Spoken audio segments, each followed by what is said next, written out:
Le voyage de retour résonne universellement, touchant une corde profonde de l'expérience humaine. Le mot « maison » porte un poids qui va bien au-delà de sa simple énonciation. Ce n'est pas seulement un abri physique, mais un symbole profond d'identité, de lien et de sens.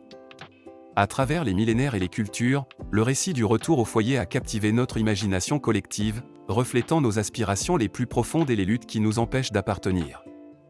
Prenons Ulysse, le héros grec dont le voyage depuis les ruines de Troie était censé ne durer que quelques semaines.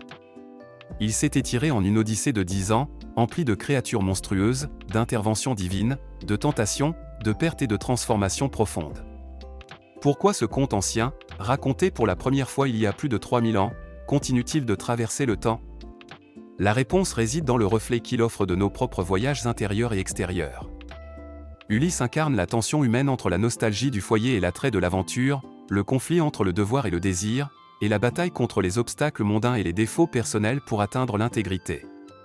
Dans notre monde moderne, l'histoire d'Ulysse trouve des parallèles dans d'innombrables vies.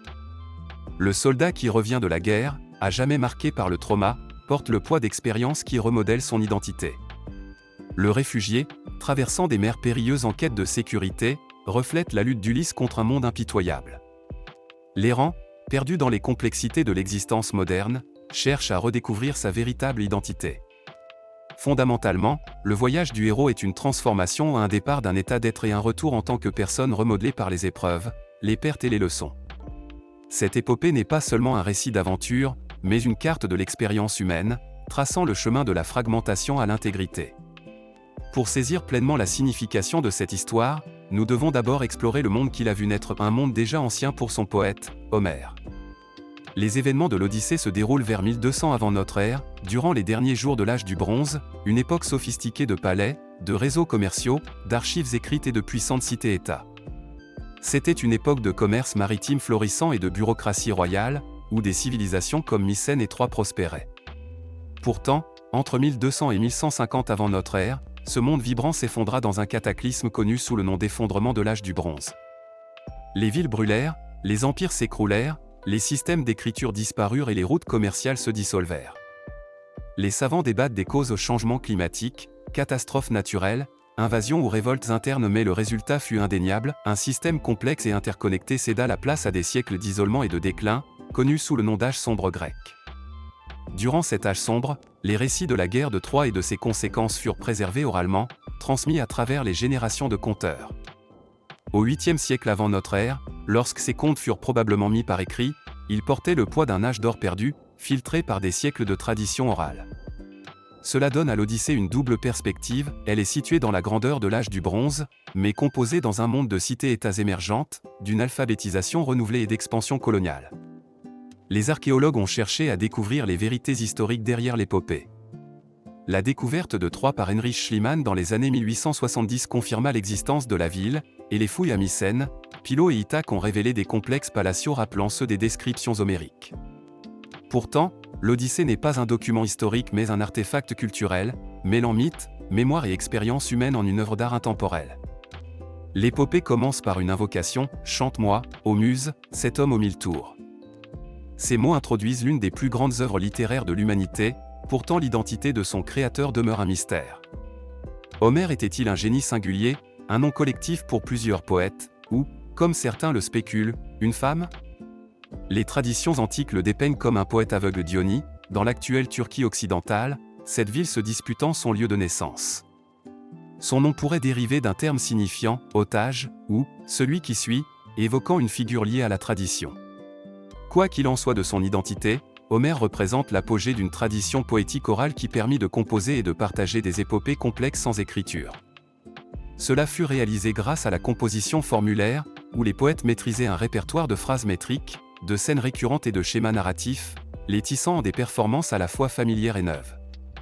Ces poètes, connus sous le nom d'aèdes ou chanteurs, étaient les archives vivantes de leur culture, préservant les valeurs, l'histoire et l'identité. Vers le 8e siècle avant notre ère, l'avènement de l'écriture alphabétique transforma cette tradition orale, permettant d'enregistrer les épopées. Qu'elle ait été commanditée par un dirigeant comme Pisistrate d'Athènes ou par un autre processus, ce changement marqua un jalon culturel. L'Odyssée que nous lisons aujourd'hui conserve des traces de ses racines orales, des phrases comme « la mer vineuse » et « Athéna aux yeux pères », et des scènes suivant des schémas prévisibles tout en mettant en valeur l'art d'un maître poète ou de plusieurs. Sa structure est aussi rusée que son héros, employant des techniques qui influenceront la narration pour des siècles.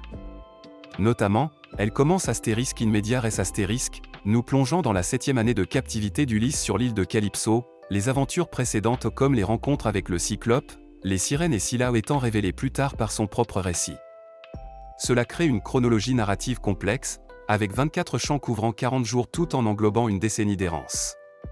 Le poème utilise aussi la composition annulaire, où les thèmes et motifs sont introduits puis repris en miroir en ordre inverse, créant une structure symétrique.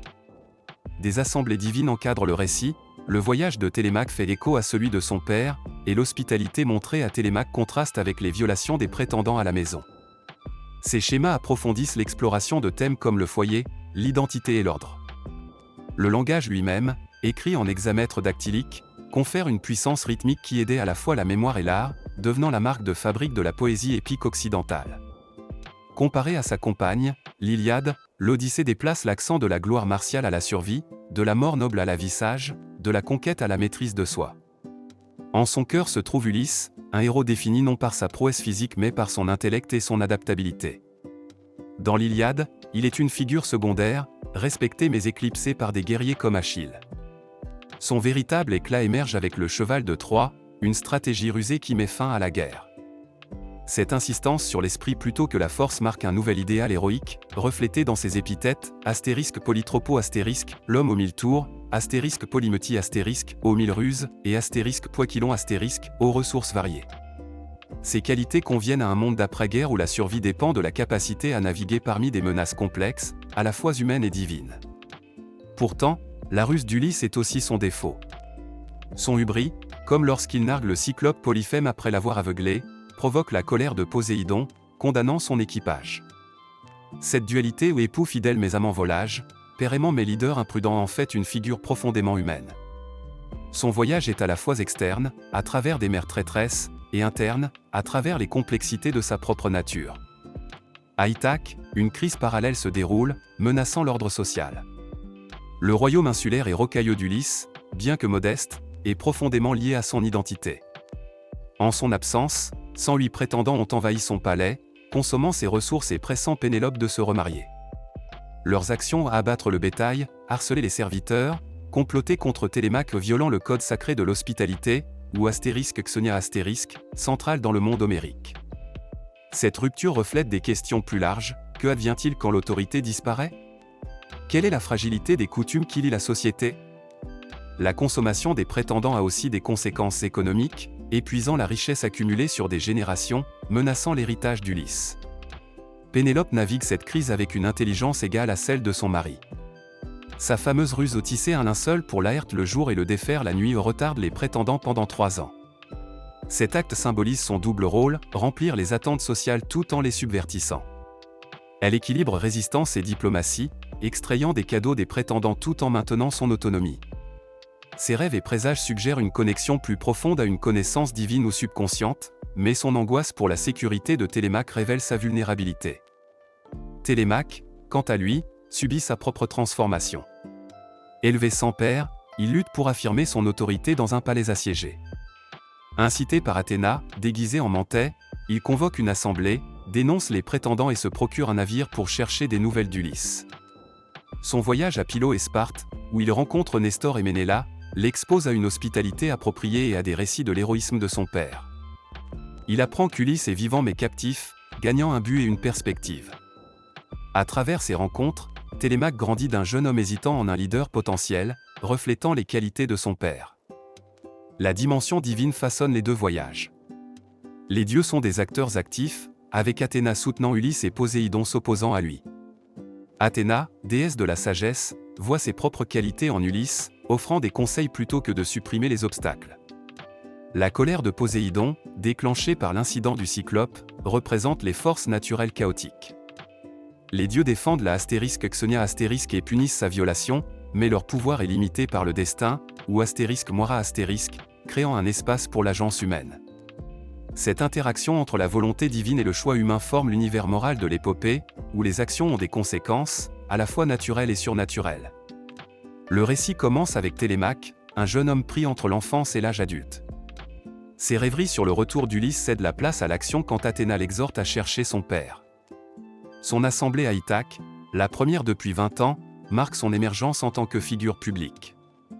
À Pylo, les récits de Nestor sur la brillance d'Ulysse pendant la guerre affirment la valeur de son père. À Sparte, Ménéla et Hélène offrent l'hospitalité et des nouvelles, Ulysse est prisonnier sur l'île de Calypso. Le voyage de Télémaque est à la fois une quête d'information et un rite de passage, le préparant à se tenir aux côtés de son père. Pénélope, quant à elle, incarne une agence contrainte. Ni épouse ni veuve, elle utilise la ruse pour maintenir sa position. Son stratagème du linceul, ses manœuvres diplomatiques et sa résistance subtile préservent son autonomie. Ses rêves d'Ulysse, de présage reflètent sa profondeur émotionnelle et spirituelle. Le complot des prétendants pour tendre une embuscade à Télémaque accentue sa détresse, soulignant l'équilibre précaire qu'elle maintient.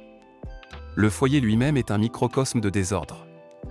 La consommation des prétendants perturbe l'ordre économique et social, avec des serviteurs loyaux comme Eumée et Euryclée contrastant avec des traîtres comme Mélantio. Le palais, autrefois centre de l'ordre, devient un lieu de violation, ses ressources pillées, ses espaces profanés. Même Argos, le chien négligé d'Ulysse, symbolise cette décadence, sa mort en reconnaissant son maître est une marque poignante de loyauté au milieu des ruines. Le propre voyage d'Ulysse commence dans la stase, captif sur l'île de Calypso. Malgré sa beauté paradisiaque, c'est une prison, offrant l'immortalité au prix de l'identité. Ses larmes au bord de la mer révèlent sa nostalgie d'Ithaque, de Pénélope, de sa vie mortelle. Calypso, qu'il aime, le libère à contre-cœur sur l'ordre de Zeus, aidant son départ avec un radeau et des provisions.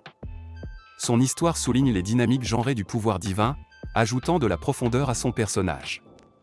La tempête de Poséidon teste bientôt la résilience d'Ulysse. La colère du dieu détruit son radeau, le forçant à compter sur son endurance et son adaptabilité. L'aide divine d'Ino et son propre ingéniosité lui permettent d'atteindre Phéacie, rampant sur le rivage dans une renaissance symbolique. Sa rencontre avec Nausicaa montre son habileté diplomatique, le transformant d'un étranger sauvage en un hôte digne. L'hospitalité des Phéaciens jeu, festin et passage sur le réintègre dans la société. Quand la Haide d'Hémodoco chante de Troie, les larmes d'Ulysse poussent Alcino à lui demander son nom, conduisant à sa révélation et au récit de ses aventures. L'Odyssée tisse ses fils les errances d'Ulysse, la croissance de Télémaque, la résistance de Pénélope et la crise du foyer en une tapisserie de l'expérience humaine. Elle explore la tension entre l'aventure et le foyer, la ruse et l'ubris, la volonté divine et l'agence humaine. Son pouvoir durable réside dans sa capacité à refléter nos propres voyages, faisant d'Ulysse non seulement un héros de mythe, mais un miroir de nos luttes pour trouver notre chemin vers la maison.